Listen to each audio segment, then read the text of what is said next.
캔디 지토와 앤서니 깁슨은 무려 10살 차이임에도 데이트를 했습니다.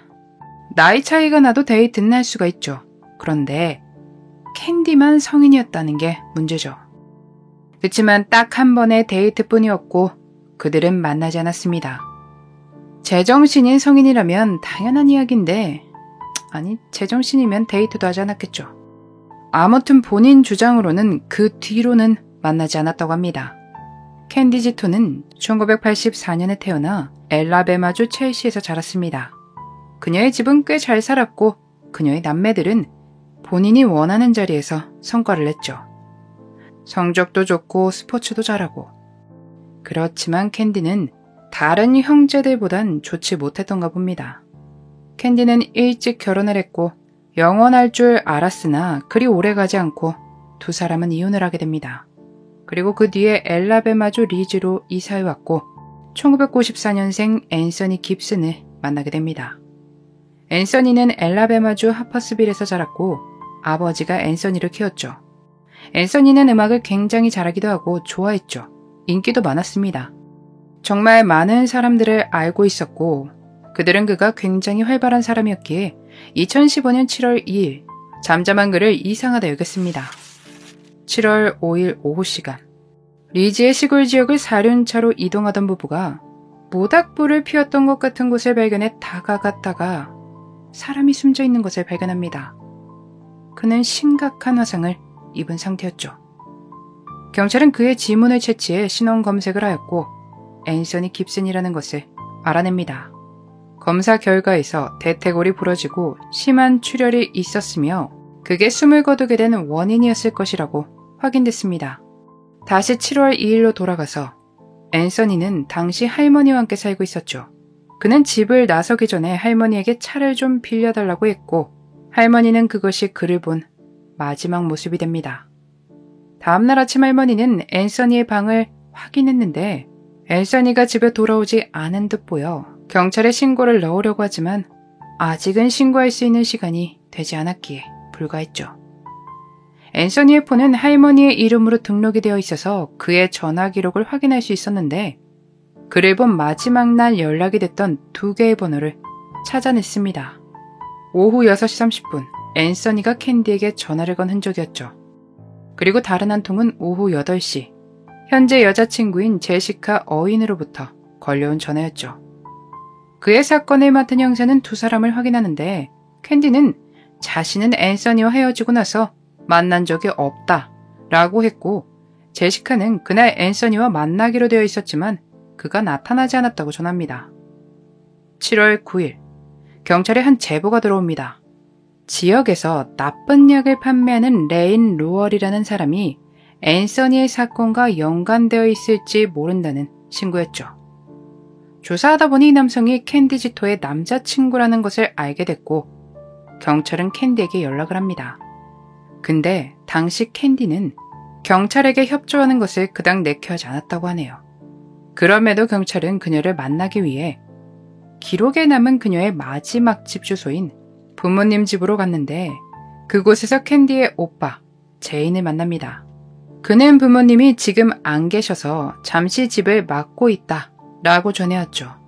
캔디는 어떤 실수 때문에 집에 들어가지 못하는 상황이었다는 것을 알게 됐고 그녀가 집 뒤뜰 텐트에 살고 있었다는 것이 확인됩니다. 경찰은 캔디를 찾았지만 그녀는 그곳에 없었죠. 앤서니가 빌렸다는 할머니의 차는 수배된 상태였는데 이 차량이 인디애나주에 사는 캔디의 할머니 집 앞에 나타납니다. 캔디가 머물 곳을 찾고 있었고 할머니는 캔디를 911에 신고해 알렸습니다. 그 신고를 받고 경찰이 현장으로 가는데 그 길에 스토어 앞에 주차된 같은 차종이 눈에 띕니다. 그들은 차주인에게 시동을 끄라며 지시를 내리지만 운전자는 따르지 않고 도망을 쳐 추격이 시작됩니다. 그런 위험천만한 상황에서 얼마나 안전한 운전이 가능하겠습니까?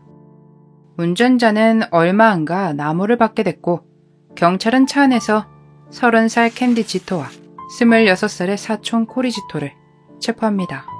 사촌 코리는 다른 주에서 지명수배된 상태였던 것으로 확인됐죠. 그는 당시 부상이 심각해 병원으로 이송이 됐지만 몇 달을 혼수 상태에 빠집니다.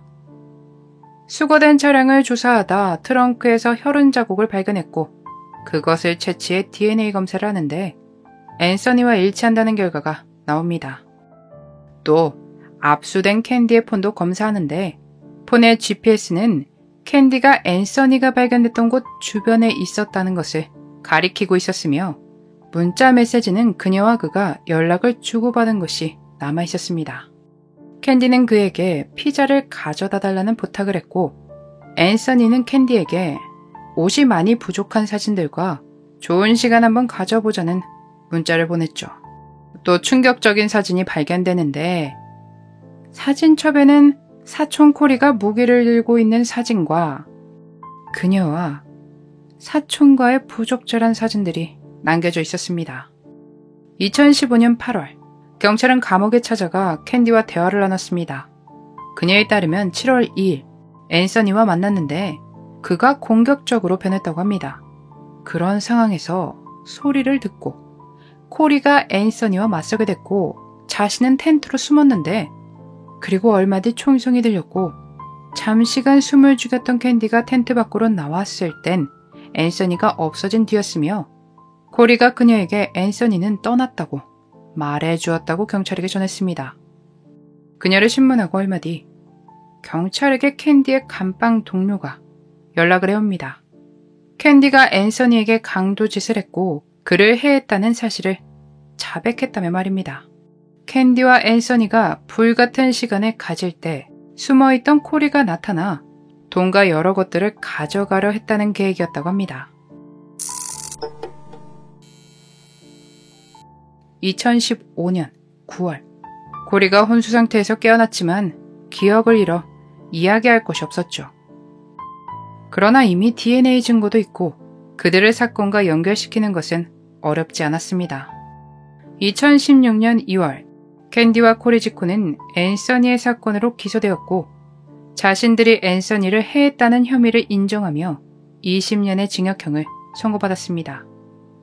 발빠르게 잡히고 사건이 해결된 것 같아서 너무 다행입니다만 대체 고작 돈 몇 푼과 약 때문에 사람을 해야겠다는 마음을 어떻게 먹을 수가 있을까요? 30살에 26살 그런 어른들이 자신들보다 한참 어린 사람에게 그렇게까지 해서라도 돈을 뺏고 싶었던 걸까요? 너무 하찮은 동기라 참 믿어지지가 않습니다. 그만큼 점점 사람을 해하는 것이 아무렇지 않게 일어나는 것 같아 씁쓸하네요. 이런 걸 보면 사람은 언제 어떻게 돌변할지 모르니 조심 또 조심해야 한다고 새삼 느껴집니다. 여러분도 항상 사람 조심하시고요. 늘 안전하고 행복하셨으면 좋겠습니다. 그날의 미스터리 오키노TV였습니다.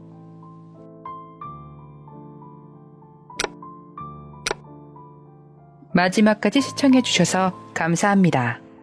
좋아요와 구독은 저에게 큰 힘을 줍니다. 오늘 하루도 수고하셨습니다. 좋은 밤 보내세요.